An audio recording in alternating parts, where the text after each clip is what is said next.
প্রিয় শিক্ষার্থীবৃন্দ, আজ আমি একাদশ দ্বাদশ শ্রেণীর পদার্থবিজ্ঞান প্রথম পত্রের মহাকর্ষ ও অভিকর্ষ অধ্যায়ের কৃত্রিম উপগ্রহের বেগ, পর্যায়কাল এবং ভূপৃষ্ঠ থেকে উচ্চতা নির্ণয়ের রাশিমালা প্রতিপাদন করে দেখাবো।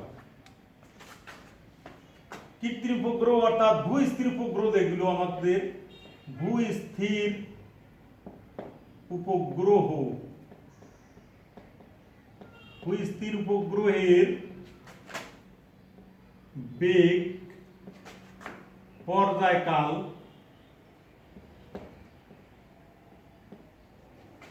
ও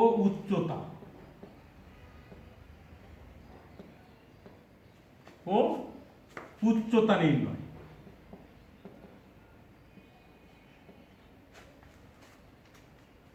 এখন আমরা মনে করি আমাদের এটা হলো পৃথিবীর কেন্দ্র, এটা পৃথিবীর ভর ক্যাপিটাল এম এবং পৃথিবীর ব্যাসার্ধ ক্যাপিটাল আর। আর এই পৃথিবী পৃষ্ঠ থেকে মনে করি এই উচ্চতায় এখানে একটা কৃত্রিম উপগ্রহ আছে। কৃত্রিম উপগ্রহ, এই কৃত্রিম উপগ্রহের ভর স্মল এম দিয়ে আমরা ডিনোট করি। কৃত্রিম উপগ্রহটা পশ্চিম থেকে পূর্ব দিকে ভি দ্রুতিতে বা ভি বেগে আবর্তন করছে পৃথিবীকে নিয়ে। তাহলে আমাদের পৃথিবীর কেন্দ্র থেকে কৃত্রিম উপগ্রহের দূরত্ব যদি আমরা আর ধরি, তাহলে R equal capital R plus H. এখন এই কৃত্রিম উপগ্রহ যখন আমাদের পৃথিবীকে কেন্দ্র করে বৃত্তাকার পথে আবর্তন করছে, তখন এর একটা কেন্দ্রমুখী বল সৃষ্টি হচ্ছে। অর্থাৎ এই কৃত্রিম উপগ্রহটা এই বৃত্তপথের কেন্দ্রের দিকে একটা বল সৃষ্টি করছে। সেই বলকে আমরা বলি কেন্দ্রমুখী বল। সেই কেন্দ্রমুখী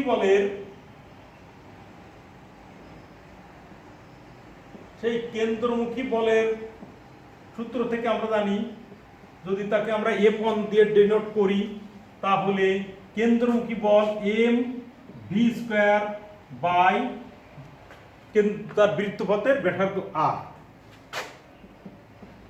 M V square by R এর এখানে লিখলাম capital R plus H, equation number 1। এটা হলো আমাদের ওই কৃত্রিম উপগ্রহটা বা ভূস্থির উপগ্রহের কেন্দ্রমুখী বল। আবার যদি আমরা এই পৃথিবী যে অভিকর্ষ বলে তাকে টানছে, সেই অভিকর্ষ বলটা আমরা যদি নির্ণয় করি, তাহলে আমাদের অভিকর্ষ বল একে আমরা যদি F2 দিয়ে ডিনোট করি, তাহলে মহাকর্ষ সূত্র অনুসারে মহাকর্ষ ধ্রুবক জি, পৃথিবীর ভর ক্যাপিটাল এম, কৃত্রিম উপগ্রহের ভর স্মল এম বাই তাদের দূরত্ব ছোট আর তার স্কোয়ার। এটা হলো আমাদের মহাকর্ষ সূত্র অনুসারে কৃত্রিম উপগ্রহের উপর পৃথিবীর অভিকর্ষ বল। এখানে আমরা যদি মান বসিয়ে দিই জি এম এম বাই আর এর স্থলে বড় আর প্লাস এইচ এর হোল স্কোয়ার, ইকুয়েশন নাম্বার 2। আমরা জানি এই কৃত্রিম উপগ্রহ যে বৃত্তপথে আবর্তন করছে, যে কেন্দ্রমুখী বল সৃষ্টি করে বৃত্তপথে আবর্তন করছে, এই কেন্দ্রমুখী বলের যোগানই এই পৃথিবীর অভিকর্ষ বলই দিয়েছে। তাই আমরা লিখতে পারি F1 আর F2 সমান। অতএব F1 ইকুয়াল F2 বা F1 সমান M V square by R plus H equal G M M by R plus H whole square. বা উভয় পক্ষে থেকে আমরা যদি এম ছোট এম অমিট করে দেই আর আর প্লাস এইচের একটা যদি বাদ দেই, তাহলে থাকে V square equal GM by R plus H, বা V equal GM by R plus H এর রুট। এটাকে আমরা বলতে পারি ওই কৃত্রিম বক্রের বেগের রাশিমালা। এটাকে যদি আমরা আরো একটু সরল করি তাহলে লিখতে পারি GM by R square into R square by R plus H. আমরা এখানে জিএম বাই আর স্কোয়ার, এটাকে আমরা জানি অভিকর্ষ ত্বরণ g equal to GM by R square. G মহাকর্ষ ধ্রুবক, এম পৃথিবীর ভর, আর পৃথিবীর ব্যাসার্ধ, অর্থাৎ ভূপৃষ্ঠ অভিকর্ষ ত্বরণ ছোট g equal GM by R square. এখন এই টার্মের এখানে যদি জি বসিয়ে দিই তাহলে আমাদের সমীকরণ আসবে g R square by R plus H এর রুট। এখানে যদি আমরা আর স্কোয়ারকে বাইরে নিয়ে আসি তাহলে আমাদের হয় R root g by R plus H. অতএব V equal R into root আবার g by R plus H. এইটাকে আমরা বলতে পারি আমাদের ওই কৃত্রিম উপগ্রহ বা ভূস্থির উপগ্রহের বেগের রাশিমালা। এই ফর্মুলা অথবা এটা দিয়েও আমরা কৃত্রিম উপগ্রহের বেগ নির্ণয় করতে পারি। এখানে মহাকর্ষ ধ্রুবক জি, পৃথিবীর ভর এম, পৃথিবীর ব্যাসার্ধ আর, আর ভূপৃষ্ঠ থেকে উচ্চতা এইচ আছে। এর সূত্র থেকে আমরা কৃত্রিম উপগ্রহের বেগ নির্ণয় করতে পারি। কিন্তু যদি আমাদের পৃথিবীর ভর দেওয়া না থাকে তাহলে আমরা এই পৃথিবীর ব্যাসার্ধ কনস্ট্যান্ট জিনিস 6.4 × 10⁶ মিটার, এই ব্যাসার্ধ আর ধরে আর পৃথিবীর থেকে ভূপৃষ্ঠ থেকে ওই কৃত্রিম উপগ্রহের উচ্চতা এইচ এবং জি এর মান দেওয়া থাকলে এই জি দিয়ে আমরা এই সূত্র থেকেও কৃত্রিম উপগ্রহের বেগ নির্ণয় করতে পারি। তাহলে আমরা কৃত্রিম উপগ্রহের যে বেগের যে ফর্মুলা পেয়েছি সেটা আমরা এখানে একটু লিখে রাখি। V equal GM by R plus H এর রুট, বা এখানে ইকুয়াল টু লিখতে পারি R root g by R plus H. এই দুটোর যে কোনো দিয়ে আমরা এটি বা এটি এখানে আমরা ভি এর মান কৃত্রিম উপগ্রহের বেগ নির্ণয় করতে পারি। এবার আমরা কৃত্রিম উপগ্রহের পর্যায়কাল নির্ণয় করব।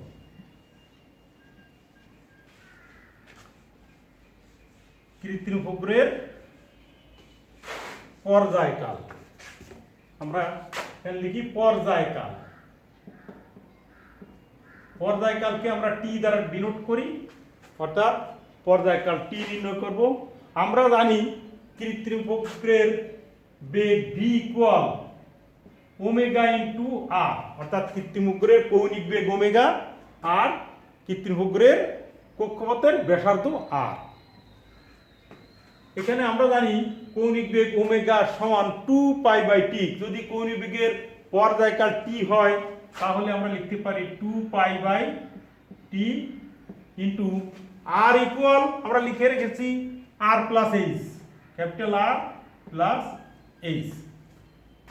এখন আমরা যে কৃত্রিম উপগ্রহের বেগ নির্ণয় করেছিলাম সেই বেগের এই ভি এর এই মানটা যদি এখানে বসিয়ে দিই তাহলে কি হয়, বা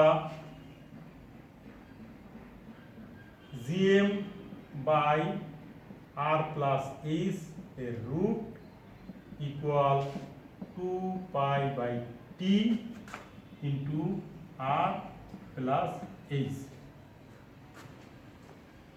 বা আমরা এই রুট উঠানোর জন্য উভয়কে বর্গ করি তাহলে GM by R plus H equal 4π² t² R plus H whole square.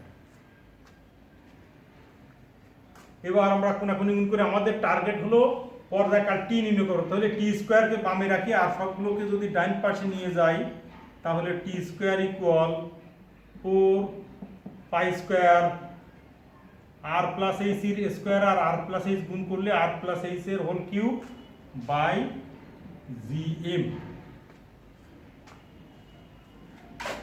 অতএব টি ইকুয়াল 4 পাই স্কোয়ার আর প্লাস এইচ এর হোল কিউব বাই জিএম এর রুট। এটা আমাদের ভূস্থির উপগ্রহের পর্যায়কালের রাশিমালা। আমরা এটা থেকে কৃত্রিম উপগ্রহ বা ভূস্থির উপগ্রহের পর্যায়কাল কত সেটা আমরা নির্ণয় করতে পারব। এখানে আমাদের পৃথিবীর ব্যাসার্ধ, ভূপৃষ্ঠ থেকে কৃত্রিম উপগ্রহের উচ্চতা এবং পৃথিবীর ভর এম এবং মহাকর্ষ ধ্রুবক জি এর মান জানা থাকলে আমরা কৃত্রিম উপগ্রহের পর্যায়কাল এটা নির্ণয় করতে পারব। এবার আমরা পর্যায়কালের রাশিমালাটা এখানে একটু লিখে রাখি। টি ইকুয়াল 4 পাই স্কোয়ার আর প্লাস এইচ এর হোল কিউব বাই জিএম তার রুট। এবার আমরা উচ্চতা নির্ণয় করব। উচ্চতা নির্ণয় করার জন্য আমরা এই সমীকরণ ব্যবহার করতে পারি। এই সমীকরণ থেকেও উচ্চতা, যেহেতু এর ভিতরে উচ্চতা এইচ আছে, এখানে যদি আমরা ক্যালকুলেশন করি এখান থেকে উচ্চতা নির্ণয় করতে পারব।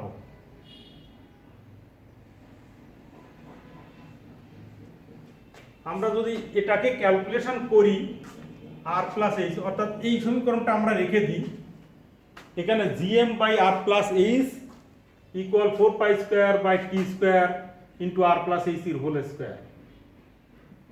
তাহলে আমরা কোনাকুনি যদি গুণ করে আর প্লাস এইচ এর হোল কিউব হবে, আর বাকিগুলো যদি বাম পাশে রাখি তাহলে GM by GM T square, T কোনাকুনি চলে গেল, আর 4 পাই স্কোয়ার এখানে নিয়ে আসা হলো, তাহলে আর plus H into R plus H এর স্কোয়ার হলে আর প্লাস এইচ এর হোল কিউব। এটা আমরা লিখতে পারি। বা আর প্লাস এইচ ইকুয়াল, উভয় পক্ষে এই কিউব উঠানোর জন্য আমরা যদি 1/3 পাওয়ার 1/3 করি উভয় পক্ষে, তাহলে আমাদের আসবে GM T square by 4 pi square to the power 1/3। অর্থাৎ এর পাওয়ার কিউব ছিল 1/3 করলে কিউব আর 1/3 বাদ হয়ে গেল, R plus H equal GM T square by 4 pi square power 1/3। বা H equal GM T square by 4 pi square power 1/3, আর R ওই পাশে গেল মাইনাস আর। এই যে সমীকরণটা আমরা পেয়েছি, এটাকে আমরা বলতে পারি ভূস্থির উপগ্রহের উচ্চতা নির্ণয়ের সূত্র। H equal GM T square by 4 pi square power 1/3 minus R. এখন এখানে আমরা মান বসিয়ে দিলে আমাদের কৃত্রিম উপগ্রহের বা ভূস্থির উপগ্রহের উচ্চতা কত সেটা আমরা নির্ণয় করতে পারি। আমরা যদি একটু নির্ণয় করে দেখি তাহলে কত হয় দেখা যাক।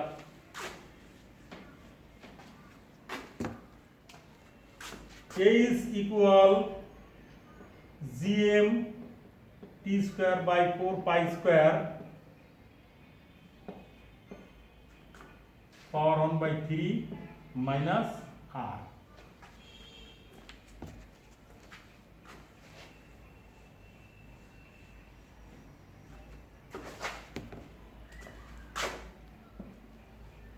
জির মান আমরা জানি, G equal 6.673 into 10 to the power minus 11 newton metre square per KG square. পৃথিবীর ভর M equal 6 into 10 to the power 24 KG. পৃথিবীর ব্যাসার্ধ R equal 6.4 into 10 to the power 6 metre.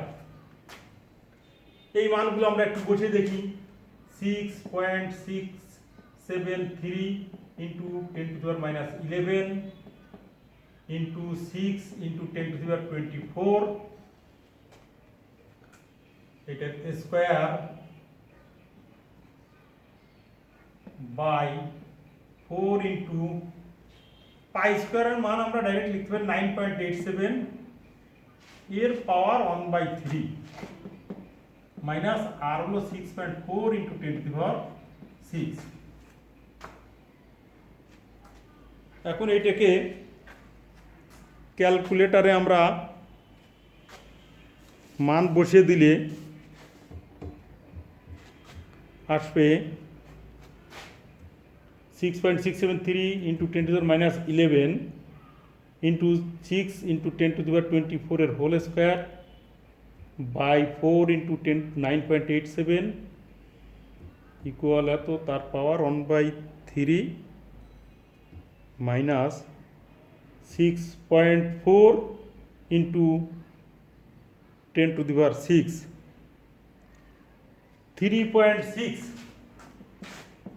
3.6 into 10⁷ metre. আমরা ক্যালকুলেটারে ক্যালকুলেশন করে পেয়েছি 3.6 ইন্টু 10⁷ মিটার। এখন একে যদি কিলোমিটার করা হয় তাহলে 10⁻³ বাদ যাবে, 3.6 ইন্টু 10⁴ কিলোমিটার। আমরা বহিঃস্থির উপগ্রহ বা কৃত্রিম উপগ্রহের যেটা আমাদের রিলে হিসেবে বিভিন্ন টেলিযোগাযোগ ব্যবস্থায় ব্যবহার করি, সেখানে আমরা বলেছিলাম 36,000 কিলোমিটার উপরে, এটাও তাই আসছে, দেখা গেল 36,000 কিলোমিটার। অর্থাৎ বহিঃস্থির উপগ্রহ আমাদের ভূপৃষ্ঠ থেকে 36,000 কিলোমিটার উপরে অবস্থান করে। এখন আমরা যদি একটু বেগ নির্ণয় করে দেখি, বেগ এই মানগুলো থাক, আমাদের কাজে লাগবে। আমাদের বেগের ফর্মুলা যদি এইটা ব্যবহার করি তাহলে v equal gm by r plus h এর রুট। g এর মান 6.673 ইন্টু 10⁻11, পৃথিবীর ভর 6 into 10⁻24, r equal 6.4 into 10⁶ plus H আমরা যেটা করেছি 3.6 ইন্টু 10⁷, যেহেতু আমরা মিটার স্কেল মিটারে নেব, এটা রুট করলে ক্যালকুলেটর আমরা হিসেব করে দেখি,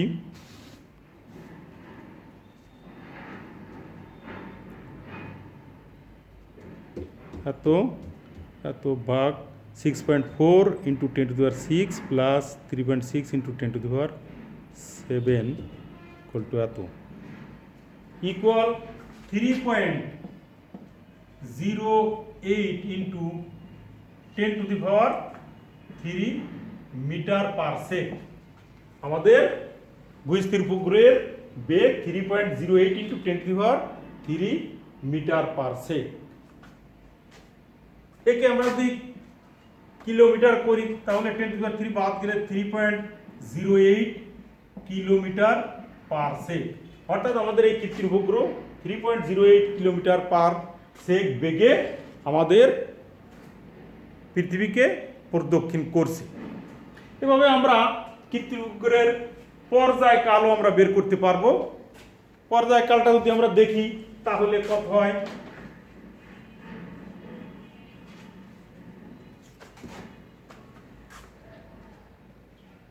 t equal 4 pi square r plus h এর হোল কিউব বাই gm এর root equal 4 into 9.87 pi square মান ইন্টু 6.4 ইন্টু 10⁶ প্লাস উচ্চতা আমরা 36,000 কিলোমিটার, 3.6 ইন্টু 10⁷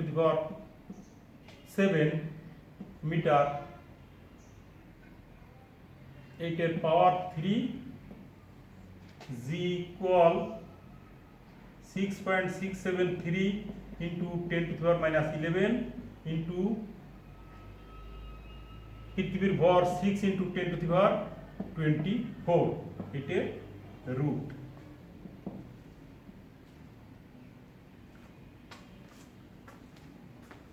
আমাদের এখানে ক্যালকুলেটরে আসবে এত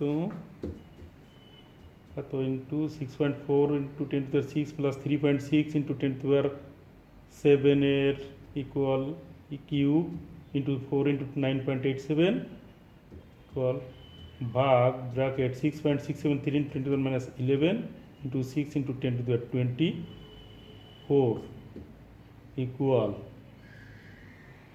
এত সেকেন্ড 24 তো 3600 ভাগ 3600 সেকেন্ড 23.924 আমরা 24 আওয়ার আমরা এটা পেয়ে গেলাম 24 আওয়ার। তাহলে আমাদের কৃত্রিম উপগ্রহ যেটা ভূস্থির উপগ্রহ তার পর্যায়কাল 24 আওয়ার, অর্থাৎ আমাদের পৃথিবীর পর্যায়কাল যেটা একবার আবর্তন করতে যে সময় লাগলো এই ভূস্থির উপগ্রহটার বা এই কৃত্রিম উপগ্রহটার পর্যায়কালও সেই 24 ঘন্টা লাগলো। অতএব আমরা কখনো যদি আসে যে এই কৃত্রিম উপগ্রহেরটা ভূস্থির উপগ্রহ কিনা, তাহলে আমরা এরকম পর্যায়কাল বের করে দেখো 24 ঘন্টা হলো কিনা। 24 ঘন্টা হলে আমরা বলতে পারি এটা ভূস্থির উপগ্রহ। তাহলে এভাবে আমরা কৃত্রিম উপগ্রহের উচ্চতা, বেগ, পর্যায়কাল নির্ণয় করতে পারবো।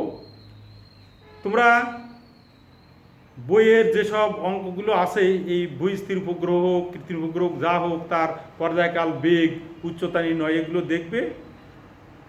তাহলে কোনো সমস্যা থাকলে আমার কমেন্ট বক্সে জানাবে, তাহলে আমি সেগুলো সমস্যার সমাধান করে দেব। আজকে এই পর্যন্ত। সবাই ভালো থাকো, সুস্থ থাকো, ধন্যবাদ।